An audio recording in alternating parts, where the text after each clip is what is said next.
Irmão, tu falou que socorreu o marginal lá, né? O cara que tava confrontando com vocês. No mesmo No dia do parto. No mesmo dia que tu fez um parto. Sim, horas depois. Tu tem, assim, situações que tu pode relatar pra gente desse socorro, você atuando no meio do confronto? Porque, assim, tu também já colocou pra gente o seguinte, não é muito comum o policial do BOPE ser alvejado. Não. De fato, nesse Graças período, a Deus. você narrou algumas coisas aqui, mas não é todo plantão. Não, graças a Deus. E que não tem nenhum, né? A técnica e eficiência do batalhão quebra isso, né? Para que isso não aconteça. A gente sabe que tem bastante, num confronto, tem pessoas alvejadas. Seja o cara que está lá do outro lado, ou quando, infelizmente, acontece algum morador, efeito colateral. Tem alguma situação que tu pode deixar pra gente aí, cara? Narrar de vidas que foram salvas ali de morador, etc? De morador tem, graças a Deus, muitas, né? Principalmente com criança. A gente já teve... Aí sim eu falo o prazer, né? Porque eu não vou entrar nesse mérito de bala perdida, tá, irmão? Porque não é minha praia, não é minha expertise, né? Mas só fazer constar, né? Disse que essa história que você já escutou muitas vezes aí na rua, em algumas mídias, a polícia chegou atirando, né? A gente está acostumado a ouvir isso todo dia no noticiário. Não é bem assim. Todo mundo sabe que o policial ele dá conta, ele presta conta, inclusive, da munição dele. Então o policial não chega atirando porque é o seguinte, irmão. Eu saí, entrei de serviço, peguei lá 10 munições. Quando eu voltar para ir embora, eu tenho que devolver o que eu não usei. E eu tenho que explicar cada uma que eu usei. Né? Isso documentado que eu estou falando. Isso gera um registro de ocorrência, tem toda uma legalidade, não é a moda Bangu, não é lá vontade isso não. Então, isso já quebra essa teoria de que a polícia chega atirando. E menos ainda isso se sustenta em falando de uma unidade que eu falei para você que a gente preserva, a gente prima duas palavras, que é alta performance e excelência. Então, o profissional que vê alta performance e prima a excelência, ele não vai chegar numa situação dando tiro a esmo, né? A torto e a direito. Não condiz com o nosso perfil. Então, algumas vezes, infelizmente, mesmo que algumas pessoas neguem, o marginal, quando ele se vê encurralado, quando ele se vê numa situação de que ele vai ser capturado por nós, né? Que vai ser preso, ele, por algumas vezes, ele faz algumas vítimas, tá? E acredite, Glauber, eles fazem até entre eles. Às vezes por imperícia, às vezes por dolo mesmo, né? Você vê num roubo de carro, tem 4, 5 vagabundos dentro do carro, começa a trocar tiro com a polícia, um baleia o outro lá dentro. Na hora do nervoso, vai manusear um fuzil dentro do carro, ele, dedo no gatilho, pega um cara que tá dirigindo, aí o carro bate. Aí, pô, não, tu vai periciar depois, tu vai ver que acontece. Eles, ali no confronto entre eles, como a gente chama o famoso vu-de-vu, eles se baliam ali. No confronto ali, apavorado. Porque quem não tá acostumado a manobrar um fuzil dentro do carro, até mesmo uma pistola, num espaço confinado, isso é muito comum acontecer entre os vagabundos. Não tem controle de cano, não tem técnica, etc. E eles também fazem isso algumas vezes, como eu te falei, fazem algumas vezes acidentalmente, mas fazem algumas vezes em dolo com um morador, né? No Jacaré, por exemplo, é muito comum que a gente tenha, desculpa a expressão, mas eu tenho que falar de maneira que as pessoas entendam. O Jacaré tem muito cracudo, né? O usuário de crack. Meu irmão, é normal o vagabundo, quando vê que está encurralado, balear um cracudo. Porque o cracudo passa a ser morador. Sim. E aí alguém já começa a gritar, morador, morador, morador, mas era um cracudo. Pô, Oliveira, tá dizendo que o cracudo não é morador? Cara, morador de rua, não morador da comunidade. Mas enfim, não vamos entrar nesse mérito social. Então sim, a gente acaba tendo que socorrer esse efeito colateral e a gente para o que está fazendo para socorrer, porque como a gente falou desde o início, o principal para a gente, né, o principal objetivo do policial é salvar a vida.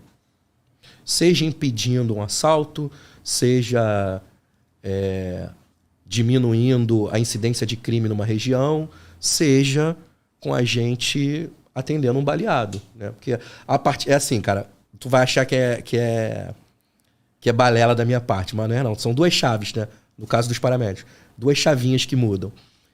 Entrei na favela, né? A gente está iniciando a chegada. Começou o confronto, né? Começou o confronto. O cara tá atirando contra a gente, você tá ali combatendo. Pum, trocando. Acabou o confronto, agora é socorro. Eu consigo fazer essa virada de chave, nós lá, automaticamente. A partir do momento que eu ganhei a luta, né? O cara não quer se render, troca de tiro, foi baleado. Automaticamente a minha chave vira pro socorro. Tô socorrendo. No meio do socorro, emboscada, recomeçou o confronto. A minha chave do socorro muda pro combatente de novo. Eu vou socorrista, eu volto combatente. Eu vou combatente, volto socorrista. Eu fico nesse 110, 220 o tempo todo. Eu, paramédico, né? E sempre com a tutela e a ajuda dos meus companheiros. Então, quando a gente tem um morador, qual é a complexidade do socorro do morador?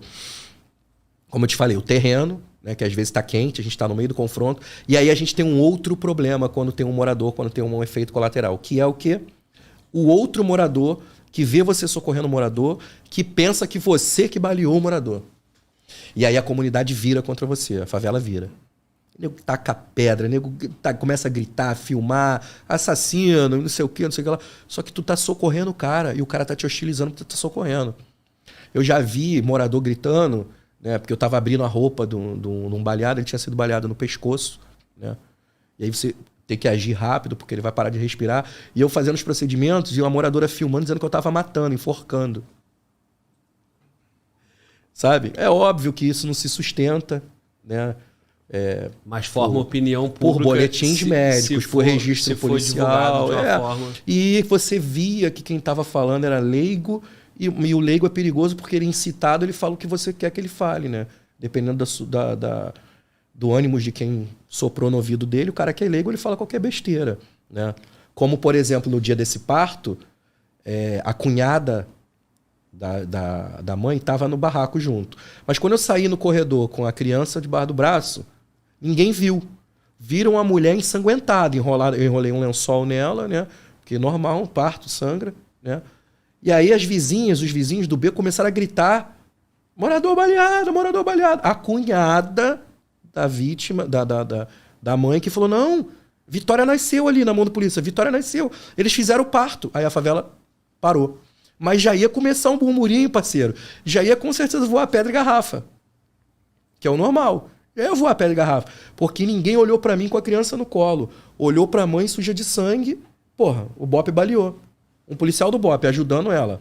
Ajudando a carregar, né? Botou o braço dela no ombro, pegou ela aqui carregando. O outro policial com a criança na frente, eu perdi... O morador ficou com a visão de túnel só pra mãe.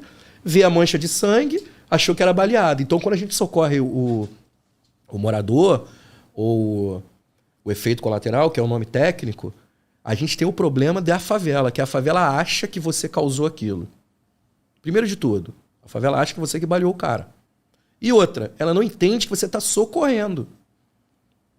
A sociedade ainda não tem esse entendimento de que a gente, na verdade, é uma visão minha, tá? Um raciocínio meu.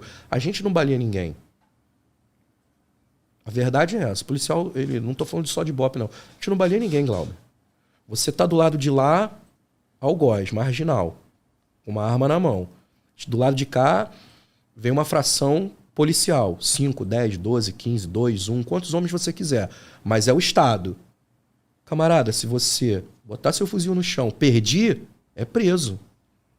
Se você atirar, o policial revida. Eu estou falando de princípios legais.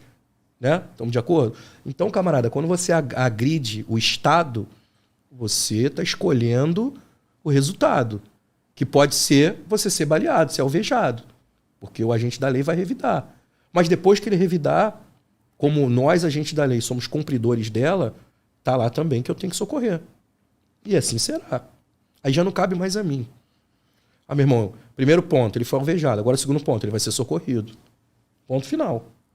Tá no que está na lei, aí você vai ter perícia, você vai ter boletim médico, você vai ter registro, né, de ocorrência, tem todos os trâmites legais para que ele, depois que saia do hospital, ele responda. Mas com essa dificuldade, né, irmão? Porque o terreno, a dificuldade do terreno, irmão. Eu estava pensando exatamente isso. Porque, assim, dificuldade geográfica. Imagina um baleado na área de mata. Vou tirar ele dali. Meu irmão, esquece. Aí tem que acionar uma aeronave. É todo imagina um baleado num terreno quente como uma favela, né, que não seja plana, por exemplo. Tu sabe o que é descer o morro carregando alguém, cara? Tem noção do que é isso? É por isso que eu tenho que ser gordo, parceiro. Tem que ter um negocinho pra ir queimando no meio do caminho. Senão eu ia cair, pô, bancar minha mochila, meu equipamento. E mais carregar alguém, se não tiver uma gordurinha sobrando pra ir queimando no meio do caminho, porra, vai ter pane seca. Ó, não vem com essa não, porque se fosse assim, os polícia do BOP tinha que ser tudo gordinho. Não são todos que são paramédicos. Cada um tem sua função. Pega um fininho pra bancar lá, uma metralhadora que a gente usa. Não banca. Dói as costas, dói o joelho. Pega uma caminhada de 8, 10 horas, dá uma metralhadora na mão de um cara pequenininho. Ele não banca. Os caras de metralhadora geralmente são os caras mais carcaçudos. Os caras que têm uma composição física mais própria para aquilo. Até isso, a gente vê lá o pessoal de saúde com o pessoal de educação física, vê o cara, não, esse aqui tá mais apto para isso, pra isso. Ele tem aptidão para essa coisa aqui. Os treinamentos físicos são diferentes, porra. O treinamento de um cara que é ponta, que é um cara mais esguio, mas é uma coisa. Treinamento para um paramédico é outro. Né? A gente treina muito mais resistente, porque eu preciso carregar peso durante várias horas. Pô, eu banco uma mochila, depois eu vou te mandar uma foto para tu ver a minha mochila. É o casco de tartaruga, literalmente, todos nós. E ainda tem o equipamento policial, fuzil, carregador, pistola. Então, cada um lá tem o seu... Tem que ser gordinho mesmo para bancar uma gordurinha.